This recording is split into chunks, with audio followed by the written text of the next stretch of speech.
की मोदीजींनी 11 वर्षापूर्वी मला आणि महाराष्ट्राचे आमचे देवाभाऊ मुख्यमंत्र्यांनी तिकीट दिली आणि त्यापासून जी विकास पर्वत गाथा ही नव्या मुंबईमध्ये सुरू झाली.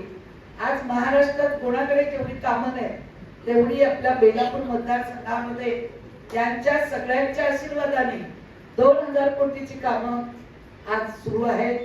लवकरच तुम्हाला 8-15 दिवसात माननीय राज्याचे मुख्यमंत्री आपल्या इथे येणार आहेत आणि हॉस्पिटलचं भूमिपूजन होणार आहे. जे हॉस्पिटल अनेक लोकांनी त्याच्यात खो घातला, स्टे आणला, अनेक लोकांनी देव पाण्यात बुडवून ठेवले. आपल्याला माहिती आहे मंदाताईच्या दगडाला हात लावेल तिथे परिसराचं झाल्याशिवाय राहणार नाही.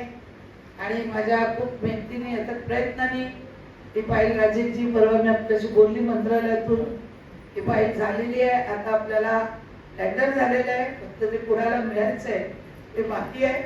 पण लवकरच आपण त्याचं भूमिपूजन नरेजी करणार आहोत. नरेंद्रजी आपल्या मापाडींना या हॉस्पिटलचा खूप फायदा होणार आहे, गोरगरिबांना फायदा होणार आहे. कोरोना काळामध्ये आपण जे लोकांनी सोसले ते सोसू नये त्यासाठी आज आपण ह्या हॉस्पिटलचा तसंच सालपाड्याची सेंट्रल लायब्ररी सुद्धा होत आलेली आहे.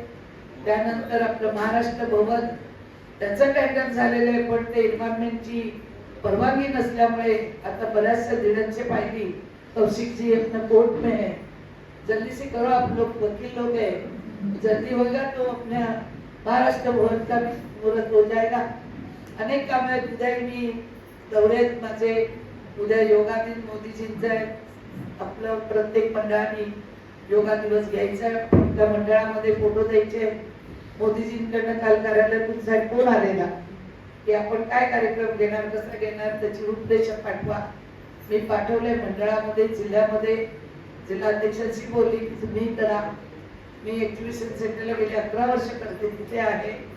त्याच्यानंतर वाशी गावचा दौरा, वाशी शिशोर सेक्टर 6चं जे आहे सागर विहार तिकडे नाही ना तर तिकडे जाल तुम्ही.